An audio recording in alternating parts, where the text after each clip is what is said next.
All right, today on the show, we are excited to welcome Tom Bachant, founder and CEO of Turnout. Hey, Tom, how's it going? Hey, pretty good, Christina. Thanks for having me on the podcast. Yes, of course. Thanks for coming on and sharing a little bit about yourself and Turnout. To start off, I'd love it if you could share a little bit about yourself, including your pronouns and, maybe a new skill you learned during quarantine or lockdown. Yeah, absolutely. I'm Tom, pronouns he, him. I'm an entrepreneur and a general nerdy tech guy. That's what I'm all about. During quarantine, I don't know if I have any new skills, but I did discover a newfound passion for sci-fi novels. So Oh, I've been reading through the Dune books, and I'm super excited for that movie to come out. oh, amazing. I mean, reading is a very productive thing to do and like a hobby during this time. So happy to hear it. Yeah, it keeps you busy for sure. Yeah. What's your why behind starting Turnout? I know you have a background in just being a serial entrepreneur. What is Turnout also to the folks that are listening?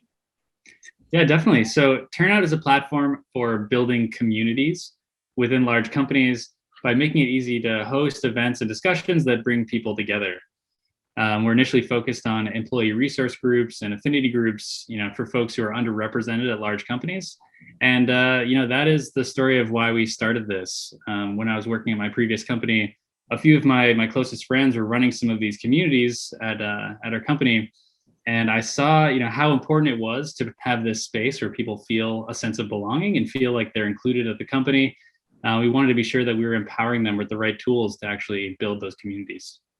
Yeah, that's great. So there's a personal connection to like friends who are leading these platforms or just like the communities at these companies. So it sounds like you saw kind of a need for this network to exist. Yeah, exactly. Amazing. Did you receive, I mean, it sounds like a really interesting kind of product and need for me. I was also an employee resource group leader, so maybe I'm a little bit biased, but did you receive any pushback about the product when you were kind of pitching it to investors or customers or just folks about your idea?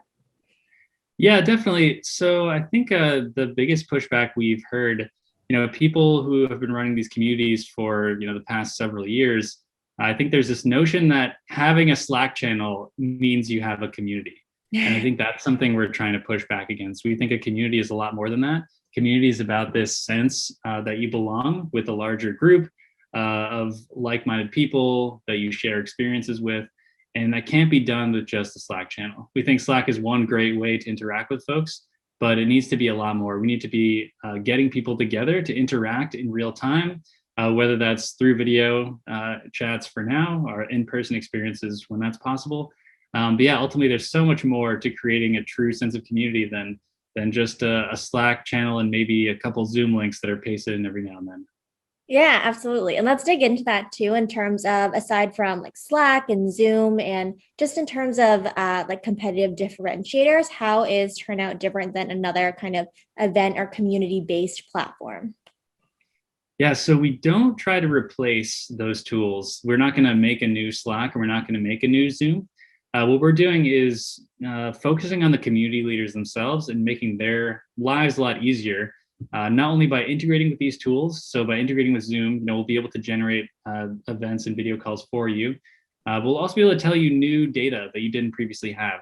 So we'll be able to tell you, who showed up to your event, when did they show up, did people show up for just the first 5 minutes and then bail? Mhm. This is information that's helpful for community leaders to better understand the engagement of their members. And we're surfacing that by doing these integrations. So same goes for Slack and email and calendar. By coordinating across these different platforms, we're then telling one story to the community leader about how their members are doing.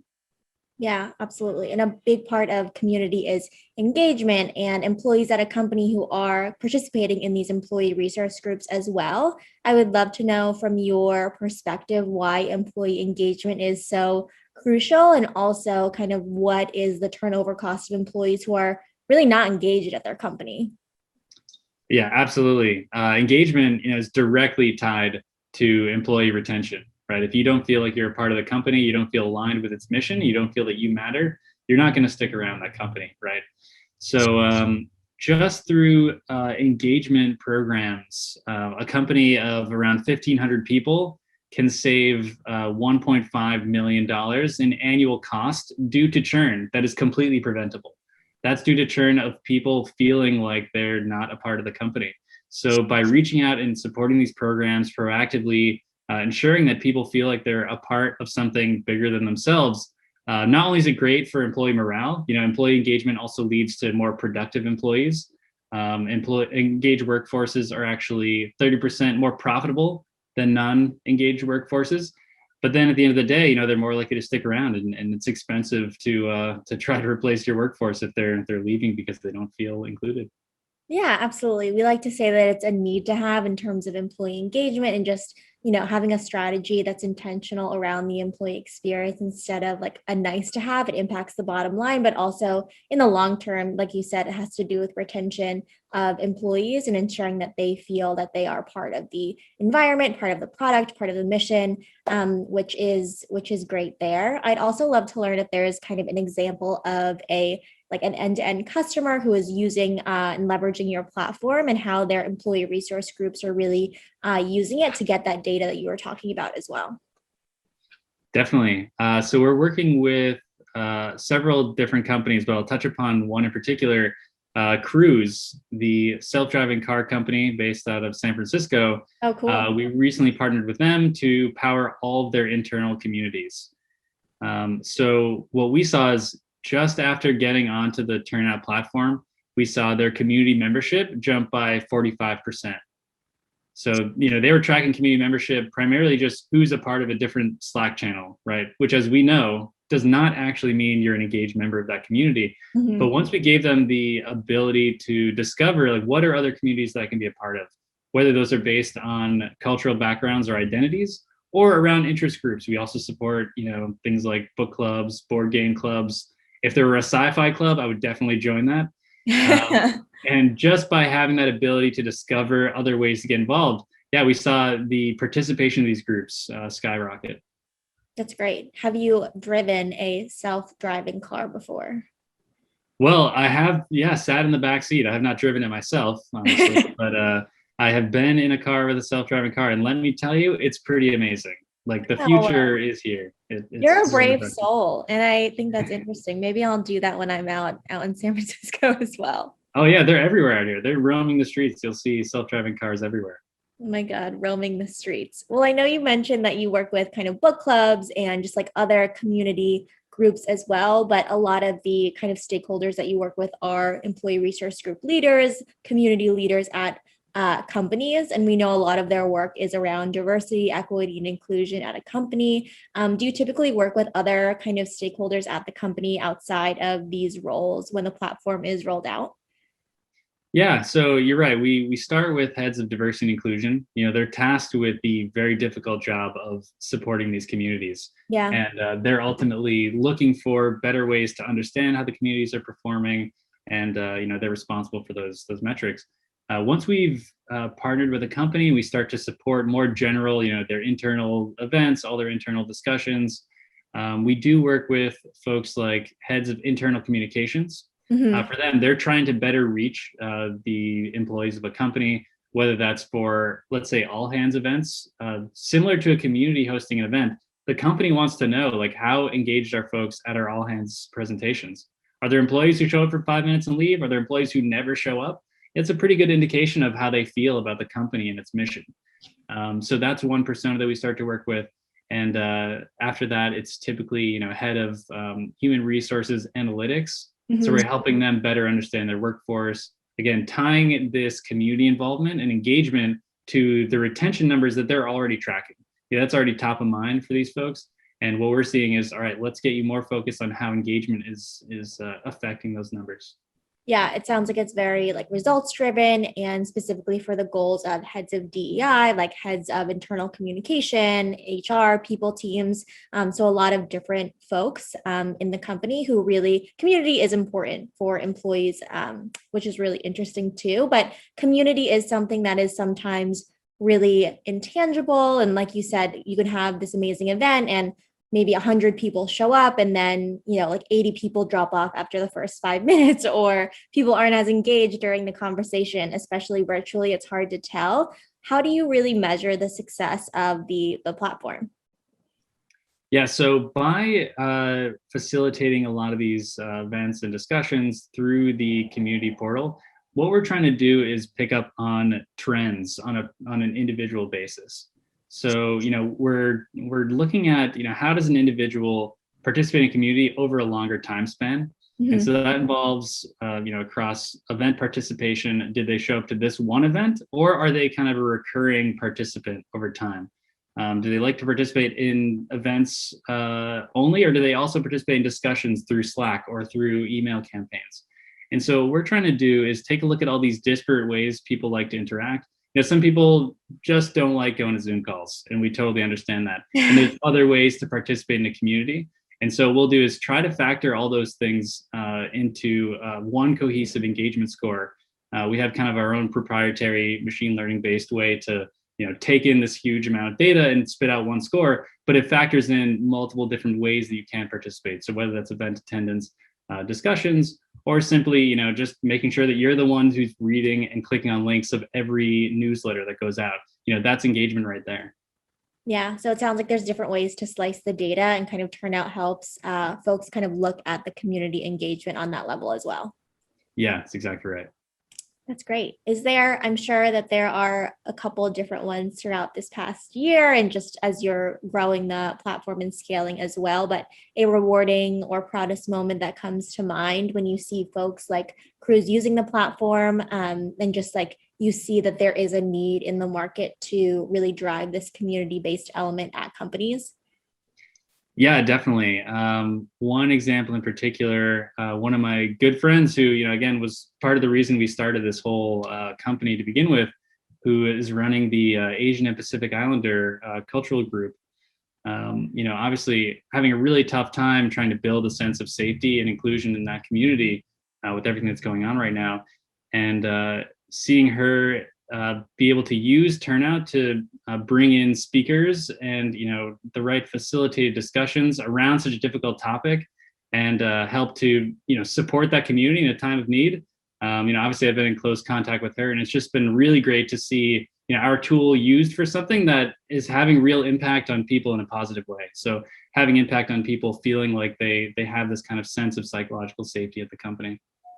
Yeah, and I'm glad that you brought up psychological safety, because I mean, it's something at AllVoices that we really hold near and dear to our hearts and believe that companies really need to intentionally foster. But I think a lot of folks are starting to talk about what that really means in a number one, virtual sense or hybrid approach, but also if you've never met the people that you are working with because you're onboarding remotely, or whatever the situation may be. What's really your definition of psychological safety, and what's needed in a workplace to have that?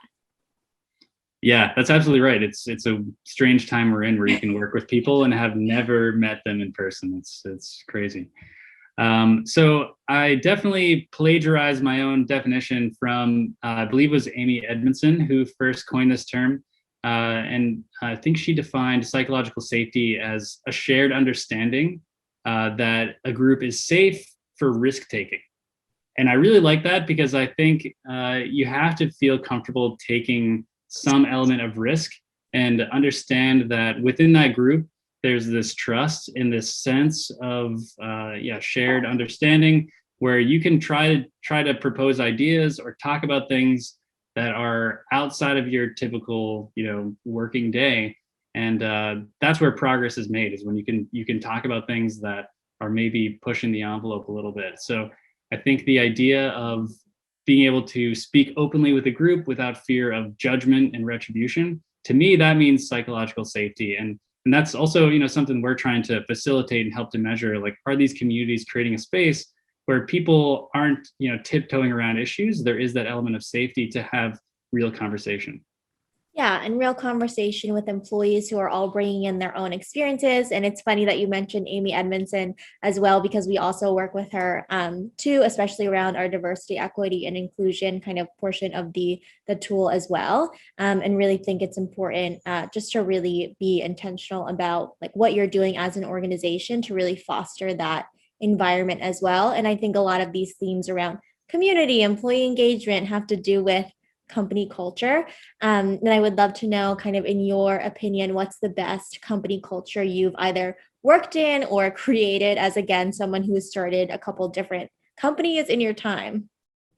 Yeah, well, first of all, that's great, by the way. That's really great to hear. For us, and I guess for myself in particular, one of my favorite types of companies to operate within is pretty related to psychological safety. It's a culture where people can propose really out there ideas, and everyone feels comfortable talking about those in an objective way. So I think with some of the teams that we've worked with in the past, there's this idea of being completely creative and saying, what's the most ridiculous idea you can think of? Let's talk about it and let's get to an answer. There's nothing worse than feeling like if you bring up an idea, it's going to be a dumb idea. It'll be ridiculed by the group. It's something that doesn't align with kind of predefined path of where you're going. You need to constantly be rethinking, what is the path that we're on? What if we proposed a completely different, what if we, 180 degrees and just turn around and go the other direction?